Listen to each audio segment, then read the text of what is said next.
오늘은 우리 옆 사람하고 인사하면서 시편 52편 8절 말씀으로 한번 인사를 나누기를 원합니다. 우리는 하나님의 인자하심을 의지합니다. 이렇게 한번 인사하겠습니다. 여러분, 하나님의 인자하심을 의지하면 하나님의 인자하심을 맛볼 수 있을 줄 믿습니다. 우리가 욥이 당한 고통을 잘 알죠. 인생을 사는 동안에 욥이 얼마나 큰 고통을 당했는지 잘 압니다. 그는 고통 중에 하나님 앞에 기도합니다. 그 욥이 하는 기도 가운데 욥기 10장 9절 말씀을 보면요, 욥기 10장 9절 말씀을 보면 기억하옵소서 주께서 내 몸 지으시기를 흙을 뭉치들 하셨거늘 다시 나를 티끌로 돌려보내려 하시나이까. 이렇게 기도합니다. 하나님, 저를 제 몸을 지을 때 흙으로 지으시지 않았습니까? 흙을 뭉치듯 이렇게 해가지고 저를 만드셨는데 다시 흙으로 돌려보내려고 그러십니까? 너무 고통스럽습니다. 이렇게 기도하는 거죠. 자신은 한 줌의 흙에 불과한 이런 사람인 것을 기억해 달라는 거예요. 여러분, 인생은 흙으로 왔다가 흙으로 돌아갑니다. 선지자 이사야도 이사야 2장 22절에서요. 너희는 인생을 의지하지 말라. 그의 호흡은 코에 있나니 생할 가치가 어디 있느냐. 이렇게 표현합니다. 우리가 지금 살아있다고 하지만 호흡이 딱 끊어지면 누가 숫자에 세지도 않아요. 숫자에 세말 가치도 없는, 호흡이 끊어지면 숫자에 넣지도 않는 그런 것이 우리네 인생이다.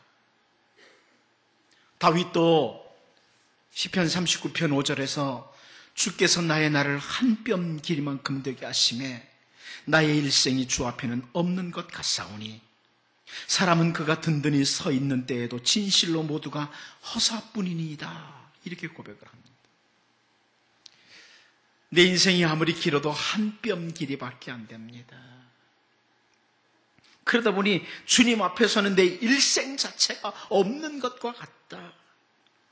사람이 든든히 서 있을 때, 다윗은 이스라엘 왕이 되었습니다. 아주 최고의 상태가 돼 있을 때에도 헤벨입니다. 허사와 같습니다. 그렇게 고백을 하는 거죠. 그래서 다윗은 시편 103편 14절에서 이는 그가 우리의 체질을 아시며 우리가 단지 먼지뿐임을 기억하심이로다. 이렇게 고백을 합니다. 하나님께서 우리의 체질을 아신다. 흙으로 지어진 인간, 먼지 같은 인간, 잠시 있다가 사라지는 인간, 하나님이 우리의 체질을 아신다. 하나님이 우리가 먼지에 불과한 그런 존재라는 것을 기억하신다. 이렇게 말씀을 하세요.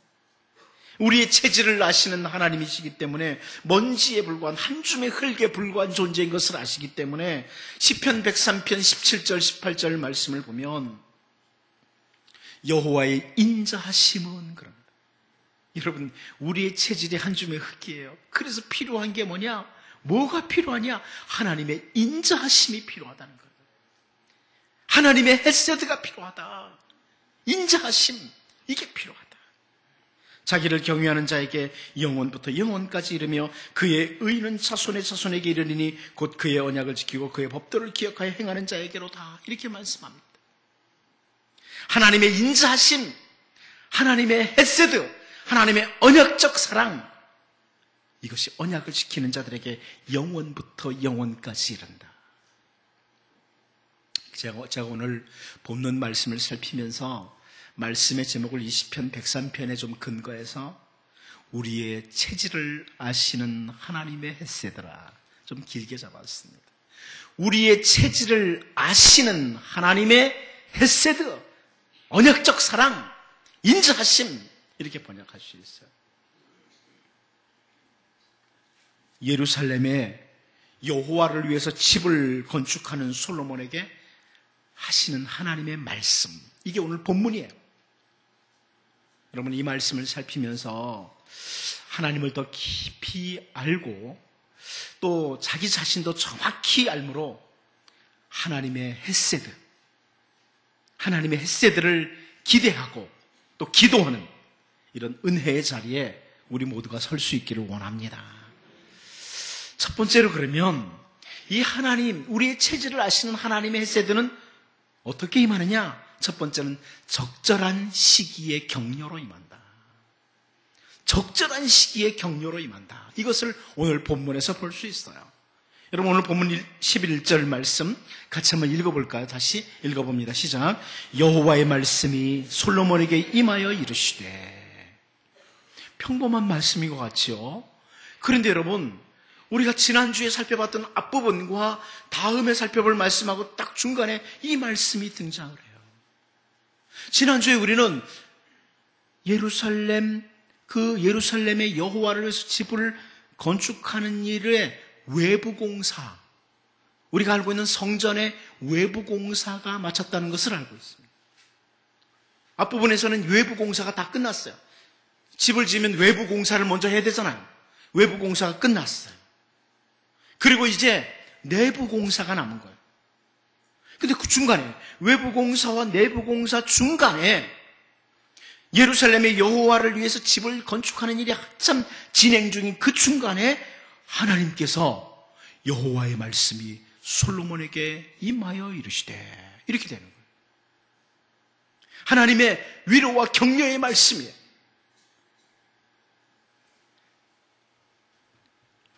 이제 많은 비용과 수고가 요구되는 이 건축 공사잖아요. 그것 때문에 솔로몬을 비롯해서 많은 사람들이 지쳐있는 상황이에요. 여러분 중에 건축을 해보신 분은 알지만 건축을 하다 보면 사람이 지쳐요. 예루살렘에 하나님을 위해서 집을 짓는다 하면서 그 짓는 공사로 인해서 저 외국에서부터 물건 가져오고 막 이렇게 하다 보니까 지칠 상황이죠. 수많은 인력이 동원됐어요. 사람들이 지치는 거예요. 그런 상황. 또 특별히 이제 여호와를 위한 집의 내부 공사, 앞으로 해야 될 내부 공사는 엄청난 양의 그 금과 또 정교한 기술이 요구되는 그런 상황이에요. 바로 그때 가장 적절한 시기에 하나님께서 격려를 하시는 겁니다. 하나님께서는요, 우리의 체질을 아셔요. 진짜 그만하고 싶다, 이거. 괜히 이 공사를 했나 봐. 모세 때부터 성막에서 그냥 하나님 만나면 됐지, 뭐 이렇게 힘든 공사를 하는 거야. 불평이 나올 수도 있고, 지쳐있는 상황. 그때 하나님께서, 우리의 체질을 아시는 하나님께서 그 하나님의 헤세드, 언약적 사랑을 따라 가장 적절한 시기에 격려를 하시는 거예요. 여러분, 하나님께서는 하나님의 백성들에게 격려를 하세요. 삶을 사는 동안에 늘 격려해 주셔요. 적절한 시기에 격려를 해 주셔요. 그런데 이 하나님의 격려가 직접 하는 경우가 있어요. 직접적으로 주님이. 스데반의 경우를 한번 볼까요? 오직 진리를 따르고 진리의 말씀을 전하다가 그는 돌에 맞아 죽을 상황이 되었습니다. 돌에 맞아 죽는 상황, 순교하는 순간. 그때 스데반에게 눈을 열어서 하늘을 보게 하십니다. 사도행전 7장 55절 56절을 보면 스데반이 성령이 충만하여 하늘을 우러러 주목하여 하나님의 영광과 및 예수께서 하나님 우편에 서신 것을 보고 반하되, 보라, 하늘이 열리고 인자가 하나님 우편에 서신 것을 보노라 한대. 예수 그리스도의 생명의 복음, 진리의 말씀을 증거하다가 사람들이 돌을 들었습니다. 스데반을 향해서 던지기 시작해요. 그런데 그때 주께서 스데반의 눈을 열어서 하늘을 보게 하십니다. 하늘 영광이 보이는 거예요. 예수님께서 하나님 우편에 서 계신 것을 보는 거예요.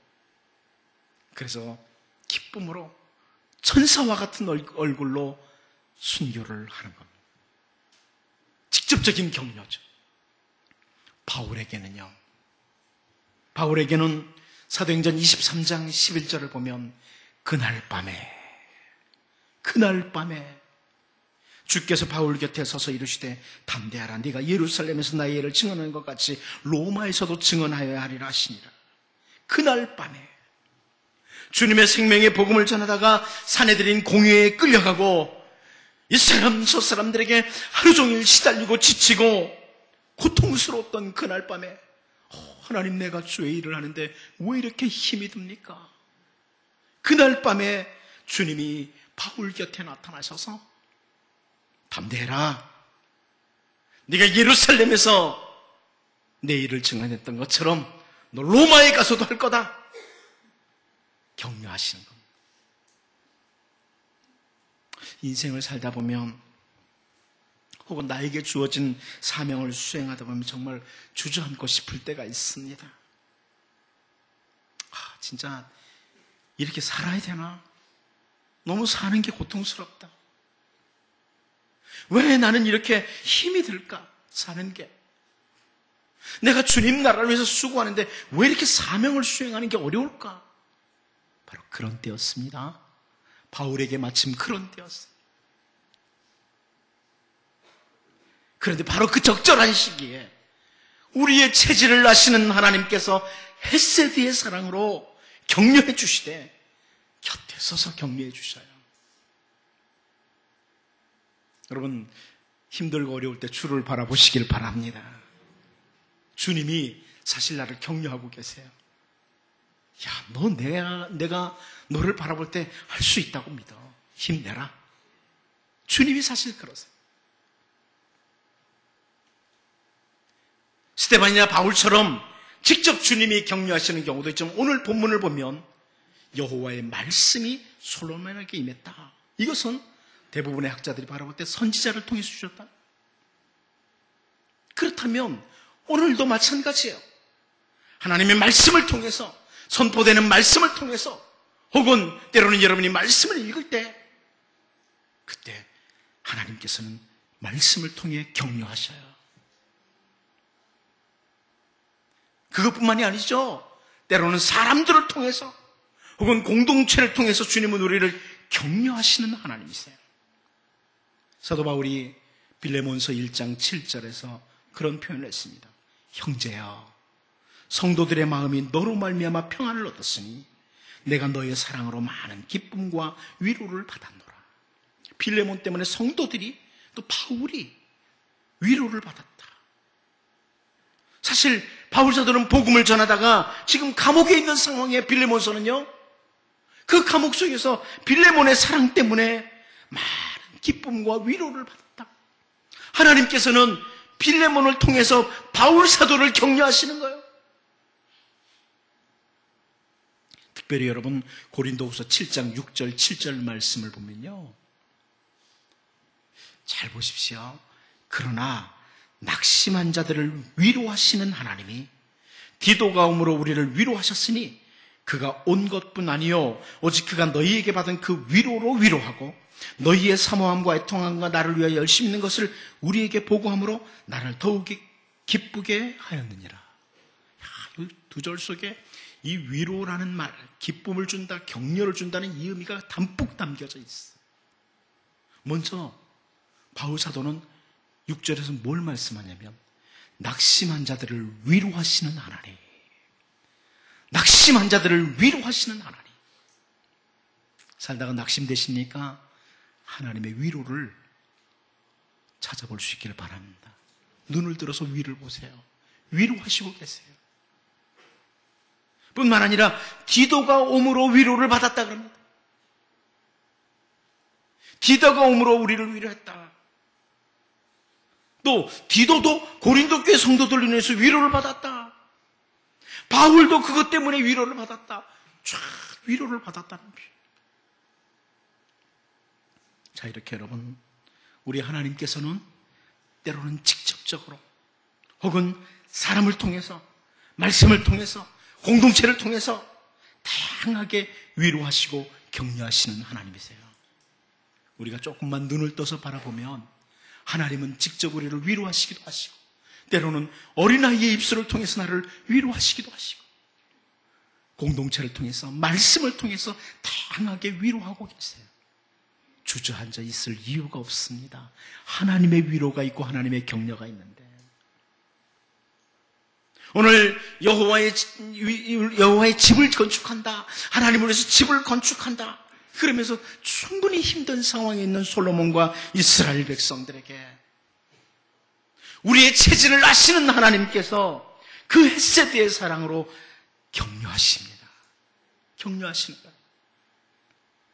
참 공사가 진행 중일 때 격려하셔요. 여러분, 이 헷세드의 사랑은 우리에게 여전히 임합니다. 인생을 살아가시면서 힘들고 어렵고 낙심되고 고통스럽고 그만 살고 싶다, 하나님 좀 빨리 데려가 주시지, 혹은 내게 주어진 삶 사명이 너무 버겁다, 이럴 때 우리를 바라보시고 격려하시는 하나님의 다양한 위로와 격려를 여러분 영적인 눈이 열려서 바라보시고 새 힘을 공급받으시길 바랍니다. 두 번째로, 우리의 체질을 아시는 하나님께서 우리에게 헷세드의 사랑을 베푸시면서 하시는 것 중에 하나는 뭐냐면 우리가 올바른 하나님의 백성으로 서도록 하시는 겁니다. 하나님의 헷세드의 사랑은 우리가 올바른 하나님의 백성으로 서도록 하셔요. 여러분, 오늘 본문 12절을 같이 볼까요? 12절 같이 한번 읽어보겠습니다. 시작. 내가 지금 이 성전을 건축하니 내가 만일 내 법도를 따르며 내 율례를 행하며 내 모든 계명을 지켜 그대로 행하면 내가 내 아버지 다윗에게 한 말을 내게 확실히 이룰 것이요. 아멘. 여러분, 하나님이 갑자기 뜬금없이 이게 무슨 말씀이야 이런 게 아니에요. 건축하고 있는데 뭐 뜬금없이 이런 말씀이 이게 아니에요. 하나님은 우리의 체질을 잘 아십니다. 지금 솔로몬을 비롯해서 수많은 백성들이 여호와를 위해서 집을 건축한다고 건축하고 있어요. 그런데 우리가 잘 알다시피 훗날 그 여호와를 위해서 건축한 그 집은 거룩한 성전이 됩니다. 이스라엘 백성들이 거룩한 성전이라고 부릅니다.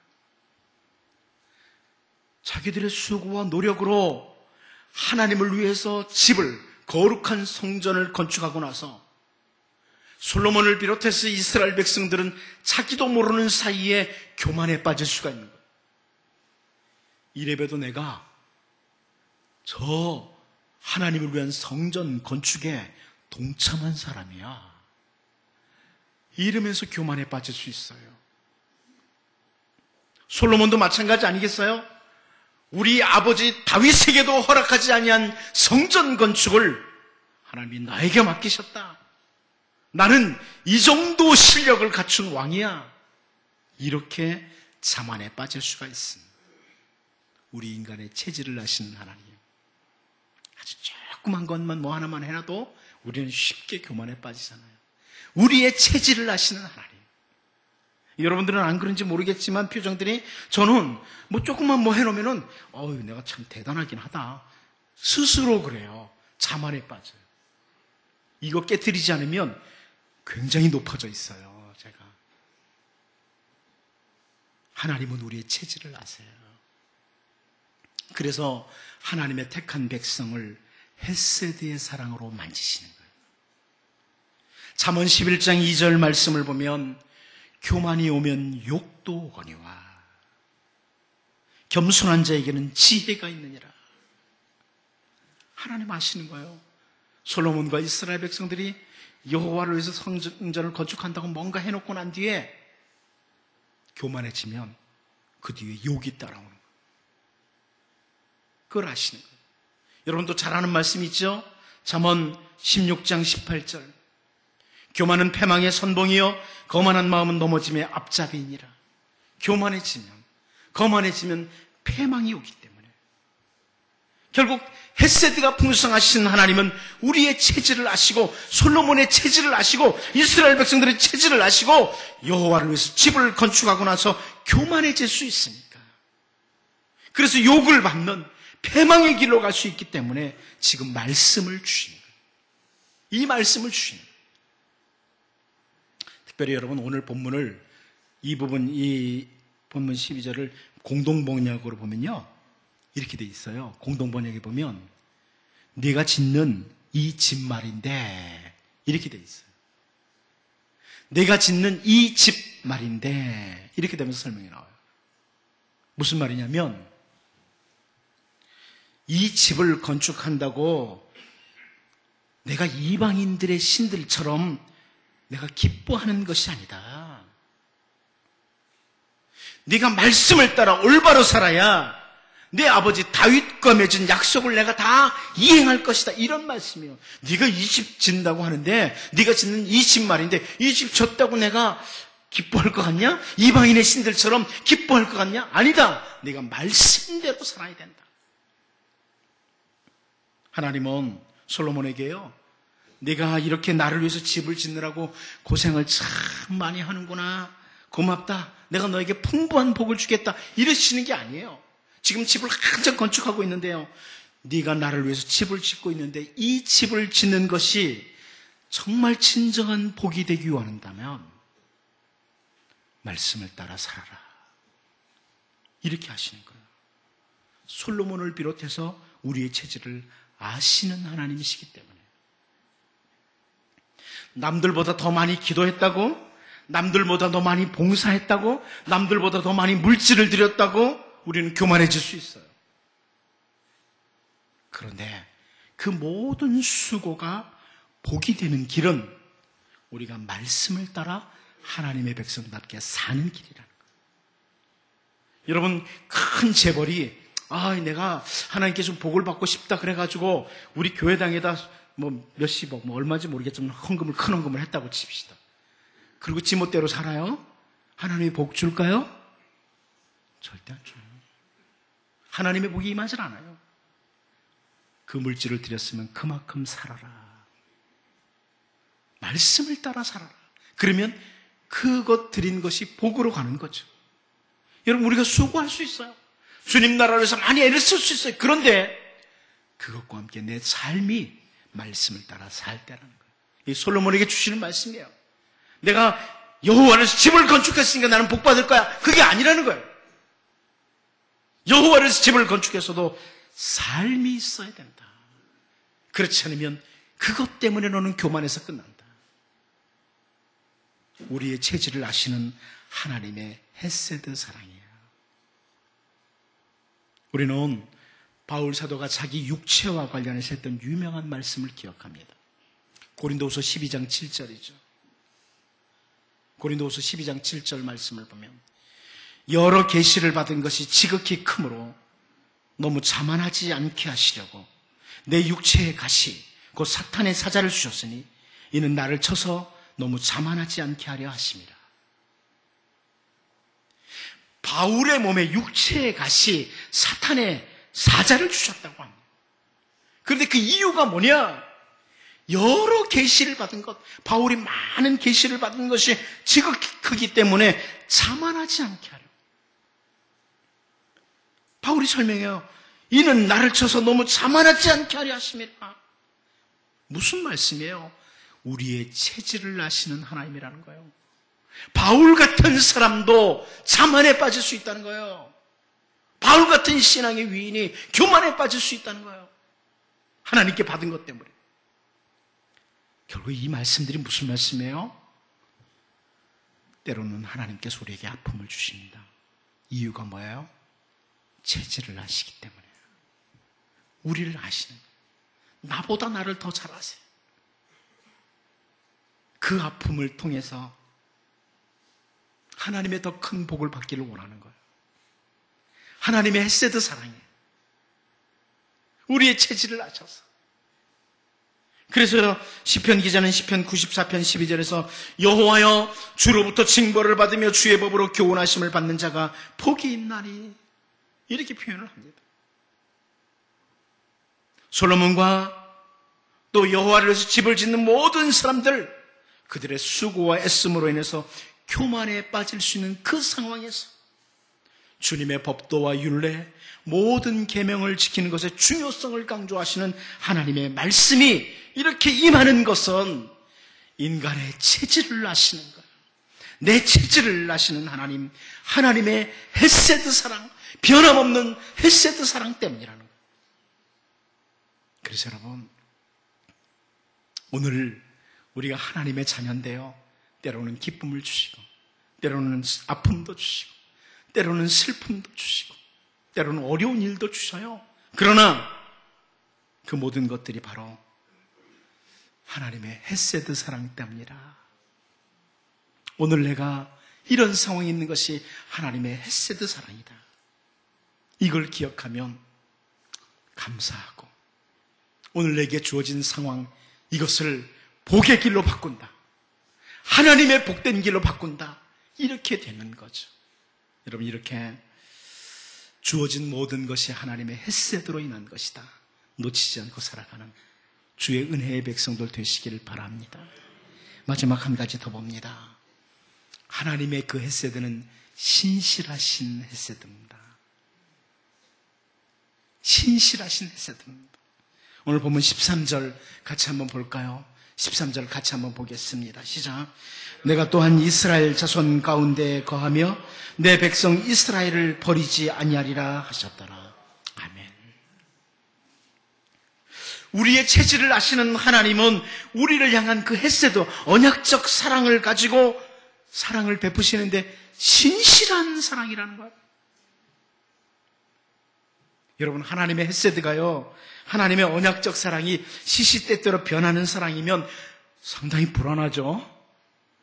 오늘 아침에 딱 일어났는데 하나님 불렀더니 오늘 하나님이 뾰루퉁해가지고 계셔. 심각하지 않겠어요 이거? 오늘 하나님 기분 괜찮으신가? 그런데 그렇지 않다는 거예요. 하나님의 언약적 사랑은, 하나님의 헤세드는 신실하다. 변함이 없어. 언제나 변함없는 언약적 사랑이다. 왜 그런가요?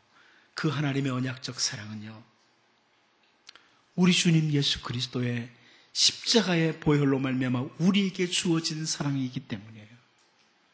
아들을 아끼지 아니하시고 십자가에서 죽게 하시기까지 우리를 사랑하신 사랑인데 변할 수가 없죠. 변함없는 사랑이에요. 오늘 우리가 하나님의 언약적 사랑, 헤세드를 누리는 것은 바로 십자가 때문이거든요. 예수님의 십자가 때문이에요. 십자가 언약으로 말미암아 우리에게 주어진 언약적 사랑, 헤세드, 이게 변함이 없어요. 신실하세요. 어린 시절부터 제사장 엘리 앞에서 여호와를 섬겼던 사람 사무엘이 있습니다. 그는 한평생 주님을 섬기면서 주님의 백성들을 말씀으로 인도했는데, 사무엘이 그의 인생의 마지막 부분에 도착했을 때 이스라엘 백성들에게 사실 선포하는 이 말씀은 가슴을 뜨겁게 만듭니다. 사무엘상 12장 22절인데요. 여호와께서는 너희를 자기 백성으로 삼으신 것을 기뻐하셨으므로 여호와께서는 그의 크신 이름을 위해서라도 자기 백성을 버리지 아니하실 것이요. 어떻습니까? 저는 이 말씀을 볼 때 가슴이 뭉클해요.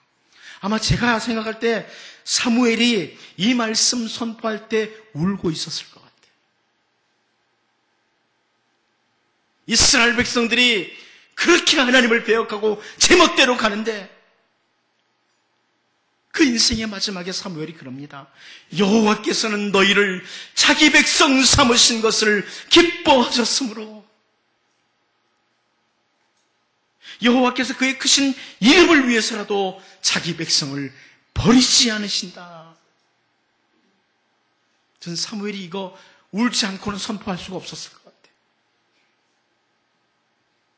하나님께서 자기 백성을 삼으신 그 언약, 그 언약적 사랑, 헤세드를 베푸시는데, 그 헤세드 때문에 자기 백성을 결코 버리지 않는다. 결코 버리지 않는다. 확신과 함께 사무엘이 선포하는 거예요. 여러분, 히브리서도 마찬가지 아닙니까? 히브리서 기자도 그랬어요. 히브리서 13장 5절을 보면요, 그가 친히 말씀하시기를 내가 결코 너희를 버리지 아니하고 너희를 떠나지 아니하리라. 그가 친히 말씀하시기를, 그가 친히 말씀하시기를. 여호와를 위해서 집을 건축하는 솔로몬, 그리고 이스라엘 백성들에게 오늘 본문에서 13절에서 그렇게 말씀해요. 내가 또한 이스라엘 자손 가운데 거하며 내 백성 이스라엘을 버리지 아니하리라. 이렇게 말씀합니다. 하나님의 헤세드의 신실하심입니다. 여러분, 사는 게 힘드신가요? 하나님의 사랑이 변함이 없습니다. 여러분을 향한 하나님의 사랑이 변함이 없습니다. 지금은 여호와를 위해서 집을 건축한다고 수고하고 애쓰다가 하나님을 쉽게 망각하고 오직 자기를 위해서 엉뚱한 것들을 붙들기 위해서 달려가기를 좋아하는 솔로몬과 이스라엘 백성들에게 하나님의 변함없는 사랑, 하나님의 헤세드의 신실하심, 이것을 보여주고 있습니다. 이 땅에 예수님을 보내주시고 이 벌레 같은 나를 위해 십자가에서 죽게 하셨는데 그 하나님의 사랑은 변함이 없습니다. 그 하나님의 헤세드 사랑은 신실합니다. 여러분, 그 언약적 사랑, 그 헤세드가 변함이 없는 사랑이라는 것 기억하시고요. 오늘 그 하나님의 사랑이 여러분에게 있다는 것 기억하시고 하나님 사랑하며 또 신실하게 살아갈 수 있기를 바랍니다. 기도하겠습니다. 하나님 아버지, 우리의 힘든 상황을 아시는 하나님, 그래서 직접 혹은 말씀을 통해 사람들을 통해 격려하시는 하나님, 눈을 들어 주를 보게 하여 주옵소서. 주님께로부터는 격려를 받고 새 힘을 공급받게 하여 주옵소서. 우리의 체질을 아시는 하나님, 지극히 작은 것 때문에라도 우리가 교만에 빠질 수 있기에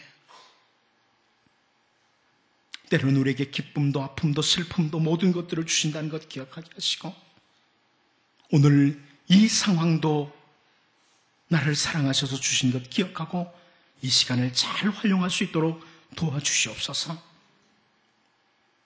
하나님, 하나님의 사랑 변함없는 것을 확인하게 하여 주옵소서. 십자가에서 우리를 위해서 대속의 죽음을 죽으시면서 사랑하신 그 헤세드 언약, 변함없는 사랑을 기억하게 하시고 세상 사는 동안 정말 하나님 사랑하며 주어진 삶을 신실하게 살 수 있도록 도와주옵소서. 예수님의 이름으로 기도하옵나이다. 아멘. 우리 찬송가